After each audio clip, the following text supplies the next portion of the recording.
Dr. Frank Anthony, the Minister of Health, our colleague from the U.S. Embassy, the Deputy Chief of Mission, Miss Adrien Galla.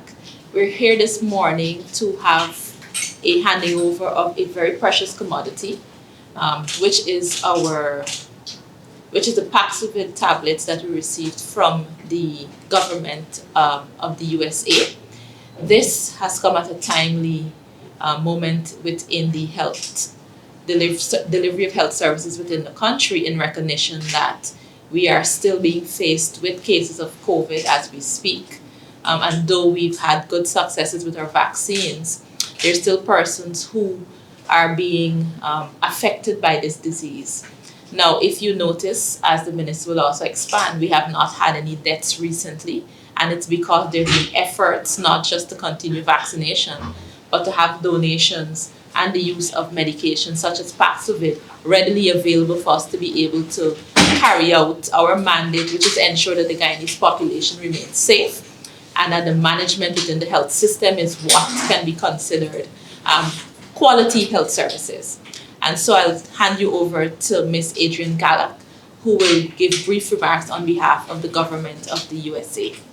Good morning, Honorable Dr. Frank Anthony, Minister of Health, colleagues, friends, members of the media. It's my pleasure to be here today for the handover of Paxlovid, a critical drug used to treat COVID-19.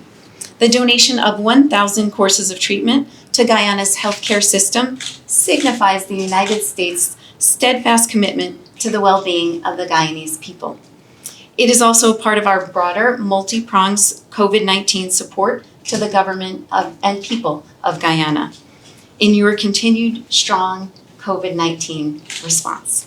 Since 2020, the United States government has supported Guyana's COVID-19 response through the donation of vaccines, equipment, and provision of technical assistance in strong partnership with you, Minister and Ministry colleagues. The United States has donated 354,660 doses of the Pfizer vaccine.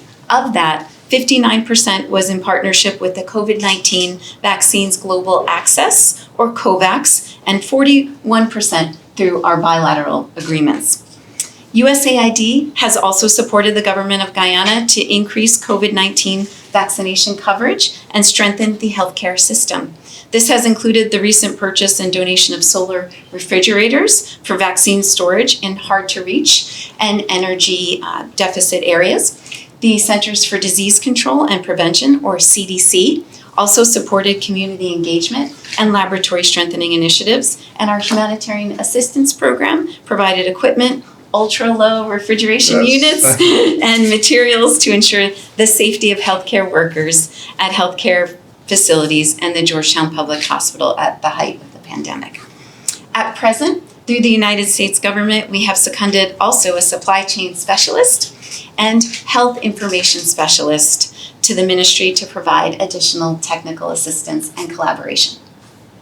Over the past 2 decades, the United States government has provided more than $140 billion in global health assistance. We are the world's largest contributor to the international response to COVID-19. As President Biden has made clear, the United States will work as a partner to address global challenges. On behalf of the United States government, Honorable Minister, today I reaffirm our commitment to our continued support to the government and people of Guyana in the fight against COVID-19. Thank you very much. Thank you. Thank you. Thank you very much, Ms. Adrien Galla. We will now have remarks from Dr. Anthony in response to the donation that has been received. Thank you very much, Dr. Hamilton, Deputy Chief of Mission, Ms. Adrien Galanek, members of the media. We are very pleased to have this partnership with the United States. As you heard, it's a multifaceted partnership where over the course of the COVID pandemic, we've received various types of assistance, and assistance that were very crucial to our response for HIV. At the beginning, when we were preparing to bring vaccines into Guyana, because we needed to have a certain type of refrigeration which was not available. We wanted to have ultra-cold freezers that were not available. And not, even if you had the money, it was almost impossible to buy them because they weren't available on the global market, since everybody was trying to get them. And at that point in time, we turned to the US government and asked whether or not they would be able to assist us. And they were able to get at least 10 of these ultra-cold freezers for us. And we've now been able to build that capacity. Because of introducing these ultra-cold freezers, that's why we were able to bring in the Pfizer vaccine, because without them, we wouldn't have had the capacity to store.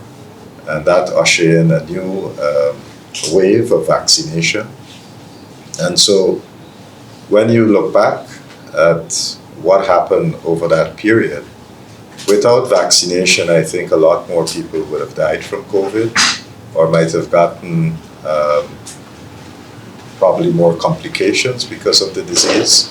So the value of this donation and various aspects of the donations would have been to save many lives and to prevent a lot of disease from happening. So we're very grateful because it would have had a very significant impact on our population. While we receive vaccines, vaccines play a particular role, but we also recognize that while the WHO would have said it's no longer a pandemic, we still see an evolution of the COVID virus.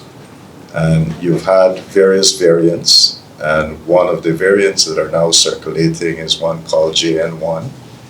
And we are seeing cases because of this subvariant. We have been able to sequence the JN1 variant, and that's another capacity building that we've had through our work with Harvard.